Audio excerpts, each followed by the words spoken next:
Alright, documenting my project. This is a Crosman R71. One of the things that it's been slammed for is the low performance of the output. I saw a thing on YouTube where a guy used 8 AA batteries. Of course, he did it on a long cord stuck in his pocket and that. And I was thinking, we should be able to modify the clip in order to hold AA battery holders and beef up the gun on my here. So what we've acquired here, put together, this is the original clip for the gun. And if we take it apart, 2 small Phillips screws here,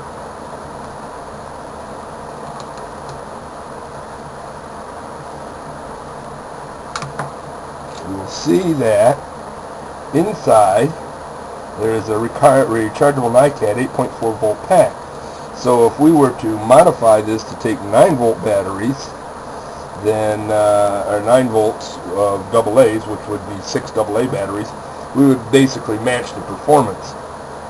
So what I want to do here is remove this NiCad pack and the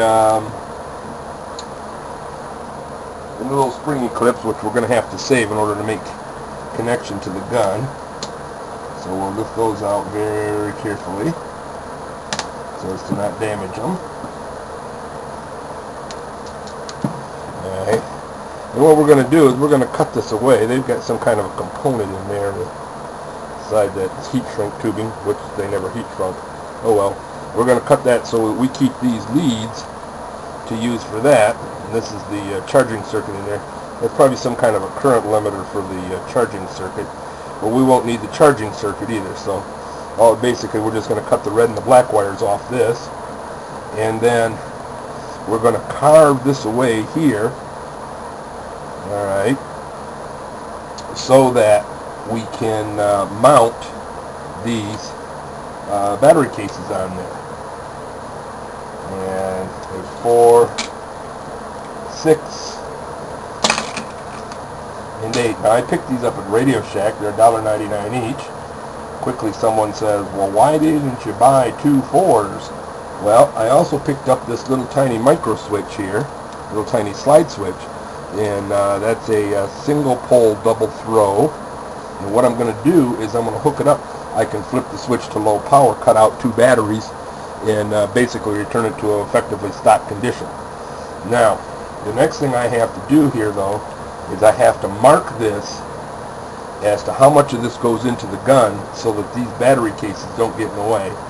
And then I have to, like I say, carve away part of this down here, or I suppose I could carve away this side. Yeah, whatever. Carve away enough of this to make room for the battery carriers, so that this is just a strip that hangs them together. I did consider leaving both sides on, and then I could screw it back together there. And as you can see, the battery cases would fit in there just peachy. The only problem is you couldn't get the covers off battery cases and change the batteries without taking the whole thing apart. And I decided that was not effective. So I will take this end here, cut it off, attach it here so that it fits into the gun. Then I will carve away, all of this be cut off, and carve away these sides so that I can securely attach. I'm going to use double stick tape because it's quick and easy. Attach the battery cases onto here, and then we'll give her test fire. So I'll be back after I do a little bit of carving of plastic. Okay, so we've carved away the one side here and all of the little pieces that support the charging port here. Okay, and then as you can see, I've stuck some double-sided tape in there. Now for the initial battery pack, which is only going to run 6 AA's for stock voltage, I've drilled a small hole in the in the 2-cell here, so I could bring the wires in from the 4-cell pack, and then this is the positive lead of the 2-cell pack. It'll connect to the negative lead of the 4-cell pack. The positive lead of the 4-cell pack goes right on through, and I've drilled another small hole up here for the wires to come out. This is the positive lead from the 4-cell pack, and this is the negative lead from the 2-cell pack. So seriesing it all together, and we'll have 6 cells in a row, and 6 times 1.5, 9 volts.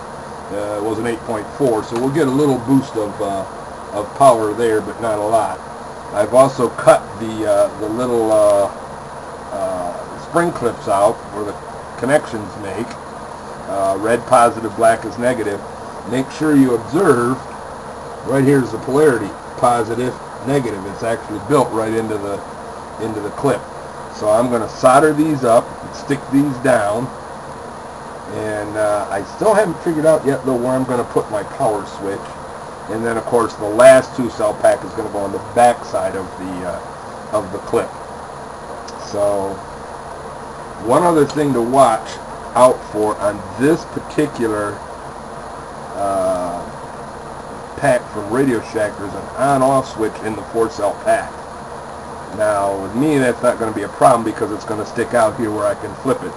So, you know, for me, it's just another added safety to prevent accidental firing. But if your switch is in another place where you're not going to be able to access it after you put it together, make sure it's in the on position before you put it together. Otherwise, everything was for nothing.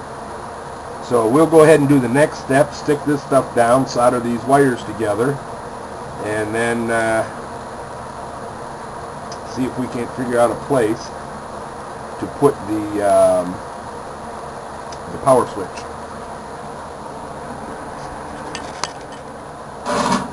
Okay. We've mounted the battery packs. Haven't done any soldering yet. This is the joint we told you about earlier. These are the 4 wires from the battery packs. 2 from this one, which is the overdrive. 2 from this one, which is the regular 9-volt. Here's our clips that have to be soldered on. You'll notice here where these wires are coming out, I've carved a small rectangular hole which will hold this switch. So I'm going to solder it up now, push the switch back in the hole, and then put some batteries in, put the cover on, and let's see what we got.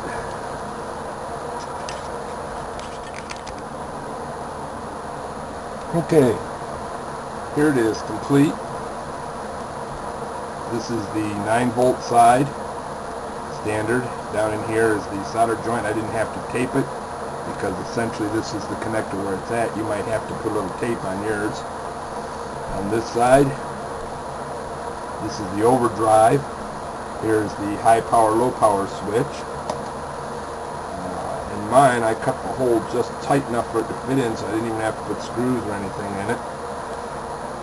Now, the way you wire that, the wire comes in. This is the 9-volt wire, positive, okay? And then here is the 9-volt negative, okay? This wire just goes to the negative terminal on the clip. This goes to one side of the switch. Alright, here's our switch. Alright, now the overdrive comes in here. Alright, this is the negative, or the black wire of the overdrive. And here is the red wire of the overdrive. And then this terminal goes, the center terminal goes to the other, to the positive clip. So what happens is when the switch is this way, positive comes in, into the negative, back out, through the switch to there. Flip the switch the other way, this guy just goes open, and the positive just goes right straight from the 9-volt. Alright. I hooked up my meter here to test this. Right now it's switched off. I'm going to switch it on. We got 12 volts, almost 13 fresh batteries. And that's on high power. Now I'm going to flip it to low power. And it drops down to 9.7. Again, fresh batteries.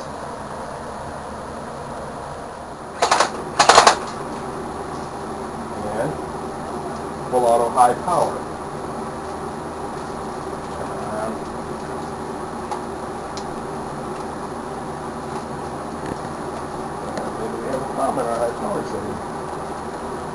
We found out that the switch is a little funky. I may have to replace the switch. It's not always been good connected. And boy, if I have to replace that switch, I'm going to be irritated. But other than that, it works just fine. Okay. The switch was bad, but while I was pondering tearing it apart and putting a different switch in, I came up with actually a better idea. So what I did is I removed the switch here, and I used the diode instead. Diodes, or rectifiers they're also called. You can pick them up at Radio Shack, you know, $1 or $2. You need one that's at least 12 volts at 1 amp. Any numbers bigger than that are fine, but definitely no smaller. Now, what you do is, this is the main power pack here. This is the overdrive pack there. Diodes are marked, as the cathode and the anode are marked with a band at one end. I've drawn a little picture of the diode here. And basically what you do is, you take the black from the regular power pack, from the main power pack, and you run it to the black or the negative lead of the clip. You take the red from the main power pack and connect it to the black of the main power pack. And then finally you take the red of the overdrive and you connect it to the red on the main clip. So normally you would have the 9 volt pack plus the 1.5 volt pack, and that would make 12 volts across the two of them series together. But if you take the batteries out of here, normally it would stop. So what we do is we put a diode here that allows this to bypass, allows the main pack to bypass that. If you put the diode in backwards, you will short your batteries out and they'll go dead and nothing flat. So you got to pay attention to the band. So what we end up with is the red and the black that are hooked together, red of the main power pack, black of the overdrive power pack, are connected to the side of the diode that does not have a band. The red of the main power pack plus the positive of the clip, positive connection, are hooked to the side of the power pack that has a band. Solder that up, put it together. Okay. My gun's still taken apart. I hope I'm in the camera view here. My gun's still taken apart because I'm still working on the sights and feed mechanism. But I'll give you a taste of what this sounds like when it rips off at full 12 volt power. Considerably more, higher rate of fire, considerably more power coming out of this. I've tested it with a few BBs and it's definitely kicked butt. So there is your power pack modification. And as you can see, it fits in there quite nicely. The lines of the gun are not purist, but I'm all about performance over purist. My next video, I'm going to be working on a new sight system, and then finally probably a new hopper system. The hopper system will depend on how the sight system goes. First, I'm going to try by putting a laser pointer flashlight on here. If that doesn't work, then I'm probably going to try and build a holographic sight to go on here. And depending on how all that turns out, will then tell me what I got to do for the hopper system. Hope you enjoyed my video, and good luck building your own.